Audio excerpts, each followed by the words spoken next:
200 करोड़ के बंगले हैं, वो दलित है। ये फर्जी बात है, टाइटल है ये। दलित दलित कुछ नहीं। मैं एक 10 सेकंड, क्योंकि पिछड़ों का अपमान नहीं सहेगा हिंदुस्तान। ठीक, सभा ही पिछड़ी है, राज्यसभा ही किसान है, राज्यसभा ही अकलियत है, राज्यसभा ही मजलूम है। किसानों ने कहा था कि एम्स में बैठ के जब भीष्म नारायण सिंह गुलदस्ता लेके गए तो लेटे से उठ पड़ो। बोले सच्ची में? इसलिए आप भी थोड़ा उतना ही टेस्ट करना जितने में मामला, सितार को उतना ही कसो कि तार टूट न जाए।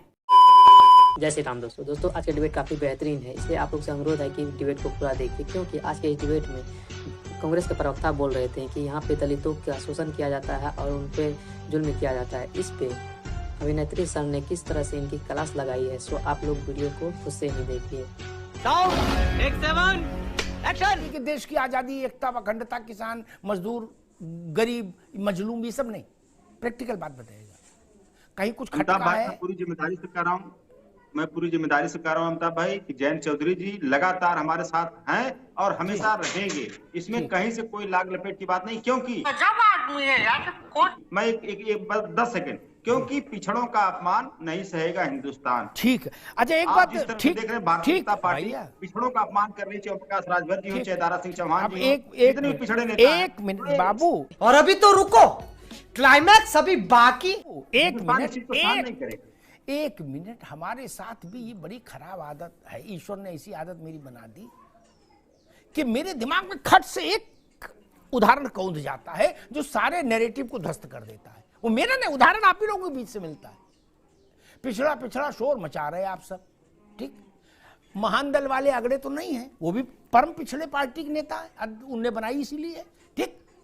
अशोक जी खरी खरी सुनना भैया, उनको एक फॉर्च्यूनर दी थी अखिलेश जी ने, क्या चुनाव बाद फॉर्च्यूनर खिंचवा ली, उनने 4 खरी खोटी सुनाई और अखिलेश यादव का पिछड़ा विरोधी और चले गए। अब फिर शायद फॉर्च्यूनर की व्यवस्था उनको करा दी तो फिर वो कहने लगे अखिलेश यादव पिछड़ों के मसीहा। पिछड़ा कोई नहीं, फॉर्च्यूनर ही पिछड़ा है, फॉर्च्यूनर ही अगड़ा है। अशोक जी, राज्यसभा ही पिछड़ी है, राज्यसभा ही किसान है, राज्यसभा ही अकलियत है, राज्यसभा ही मजलूम है। क्या अशोक बाबू, रोहित जी, सच्चाई है ये मित्र? क्या एमएलसी की सीट ही पिछड़ी है, वही अगड़ी है, वही दलित है, वही अति पिछड़ा है, अति दलित है, महादलित है, किसान है, मजदूर है। वो मिल गई तो ठीक, नहीं मिली तो चूल्हे। ये बड़ी अच्छी बात कही आप। चूल्हे में जाओ, एक ना अभी अपने रोकना, ठीक बात है भाई। चरण सिंह जी से शुरू करो, अब जयंत को तो छोड़ो अभी। क्या वो भी संघर्ष कर रहे थे किसानों के लिए हमेशा? क्या किसानों ने कहा था कि एम्स में बैठ के जब भीष्म नारायण सिंह गुलदस्ता लेके गए तो लेटे से उठ पड़ो। बोले सच्ची में मिल सकती है इंदिरा गांधी हमको? क्या तो जयंत का दूसरा जन्मदिन था या पहला? इंदिरा गांधी आ गई गुलदस्ता लेके, हो गया, जनता पार्टी ध्वस्त कर दी चरण सिंह जी ने। किसानों के लिए की थी, किसान आए थे बोलने, वहां तो भीष्म बाबू गए थे। यही नहीं, अभी और सुनिए। इसलिए मैंने निवेदन किया कि जो कुर्सी है, जो माल ताल है, वही अकलियत है, वही मजलूम है, वही किसान है, वही ओबीसी है, वही एससी है, एसटी है, सब बातें वही है। भैया अशोक जी देखो, बुरा न मानना। अब जिस दिन हमको मिल जाएंगे महान दल वाले, मैं उनको बैठा पूछूंगा नहीं कि क्या हुआ, सारी लड़ाई फॉर्च्यूनर की थी ना। हमने तब ट्वीट भी किया था रोहित कि भाई फॉर्च्यूनर वापस नहीं लेनी चाहिए थी, गलत बात है। अरे दान दी हुई चीज वापस ले जाती क्या? तब ये अशोक जी की पार्टी के लोग नाराज थे, बोले नहीं दिमाग खराब है, वापस खींच लाए।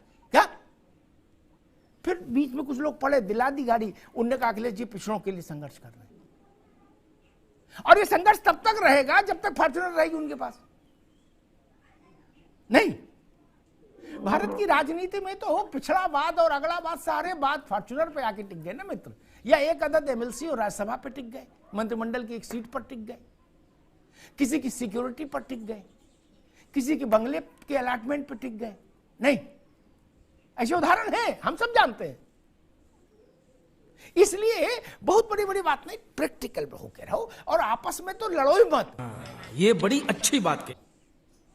सबका साथ सबका विकास। रोहित जी आप हम संघर्ष मत करिए, इस बात को ध्यान आप भी रखो, सबका साथ सबका विकास। इसीलिए हम लोग सब लोग मैदान में कि विकास होता रहे। तो विकास के लिए तो जहां ट्रैफिक जाम नहीं होगा वही रास्ता पे गाड़ी ले जानी पड़ती है, ठीक है, चली जाती है। जब चरण सिंह और इंदिरा गांधी एक हो सकते हैं, चंद्रशेखर राजीव गांधी एक हो सकते हैं कुछ समय के लिए, पीडीपी और बीजेपी एक हो सकती है कुछ समय के लिए, 21 बार आरएलडी अपना अलाइनमेंट बदल सकती है, तो उसमें क्या बहस। मैं इसमें कुछ बुरा भी नहीं मानता, प्रैक्टिकल राजनीति यही है। मैं सिर्फ इतनी सी बात कहूंगा कि पिछड़ा और वो सब मेरी थ्योरी में नहीं है, सब बातें, इनका कोई मतलब नहीं। आपकी जाति पिछड़ी है तो आप अपने को पिछड़ा बता दीजिए, आपके पुरखे कभी खेती करते तो आप किसान बता दीजिए अपने को, लेकिन बाकी कुछ है नहीं। क्या जो राजनीति में आ गया वो पिछड़ा कहां रहा? तो हम चुल्लू भर पानी में जाके, जो चार्टर्ड में चल रहा है वो किसान है क्या? इसलिए ये सब बातें फर्जी हैं। नहीं, ये सब फर्जी बातें, इनका कोई मतलब नहीं। सब लोग बदल गए, वो विषय है। जिनके पास 100-100, 200 करोड़ के बंगले हैं वो दलित हैं। ये फर्जी बातें, टाइटल है ये। दलित कुछ नहीं। दलित तो मेरे मोहल्ले में है, सफाई कर्मचारी, इसलिए वो विषय भी नहीं। मैं सिर्फ इतनी बात कहूंगा, आज जो विषय था हमारा उस पर, कि अगर ओम प्रकाश राजभर और दारा सिंह चौहान, ये भी जान लीजिए कटु सत्य है, संजय जी आप भी, बड़ी बड़ी बातों से ये संतुष्ट नहीं हो सकते। जिस दिन इनका धैर्य जवाब देगा, ये दोनों लोग उस प्रजाति के हैं, ये भी नहीं देखेंगे कि अगला वेंचर सही होगा गलत होगा। क्या ये आपको 10 खरी खोटी सुना के उधर ज्वाइन जरूर कर लेंगे, लिख लो मेरी बात। क्या इसलिए आप भी थोड़ा उतना ही टेस्ट करना जितने में मामला, सितार को उतना ही कसो कि तार टूट ना जाए। क्या इनका बायोडाटा देख लेना दोनों का। और प्रैक्टिकल बात भी यही है, अगर आपने इनको भरोसा दिया तो घोषी की शर्त नहीं लगनी चाहिए थी। और घोषी के बाद भी तारीखें क्यों आई? तब हो जाता भाई घोषी में असफल हुए, हमने दोनों से कह दिया वेटिंग लिस्ट में जाइए। अगर है तो फिर बना ही दीजिए, झंझट कटे मिटे सब पीरा।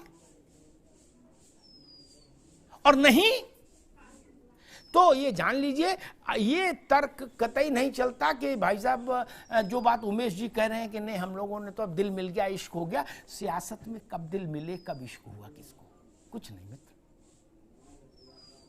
हमको लाभ हो सकता है तो ठीक है, नहीं हो सकता तो जयराम जी की। ये 19 बार 21 बार का आंकड़ा क्या बताता है? ये बताता है ना। और अशोक जी की पार्टी को देख लीजिए, भाजपा छोड़ के हर कॉम्बिनेशन में वो गए कि नहीं गए? यूपी में अशोक जी गए ना, पिछड़ों गरीबों के लिए गए, हर प्रयोग किया नहीं। तो इसलिए प्रयोगों के बात में कतई मैं मुतमईन हूं, प्रयोग कभी भी हो सकता है, कुछ भी हो सकता है। लेकिन मैं इन दोनों नेताओं के बारे में व्यक्तिगत तौर पर कह सकता हूं, ये लंबे समय तक प्रतीक्षारत नहीं रह सकते, वो इनके स्वभाव में नहीं है। उमेश जी मेरी बात से सहमत होंगे। इनको फायदा हो चाहे नुकसान हो, ये बवाल जरूर कर देंगे। इतिहास उठा के देख लीजिए, फायदा हो या नुकसान हो उससे मतलब नहीं, बवाल कर देंगे। ये एक बड़ा विषय है, इस पर भारतीय जनता पार्टी को जरूर चिंतन करना चाहिए। दोस्तों, कांग्रेस के प्रवक्ता जहां भी जाते हैं अपना उच्च विचार लेके, ना उसका तोड़ रहता ना कोई जवाब रहता है। वो हमेशा अपना ही बात रखते हैं और उल्टी पुल्टी अपना ही मुंह खा के निकलते हैं। आई होप कि आज का डिबेट आप लोग को पसंद आएगा। अगर पसंद आए तो एक लाइक एंड चैनल को सब्सक्राइब कर लीजिए, ताकि मैं हमेशा इसी टाइप का डिबेट वीडियो लाता रहता हूँ। चलिए मिलते हैं कोई नेक्स्ट डिबेट में, तब तक के लिए जय हिंद, जय भारत, वंदे मातरम।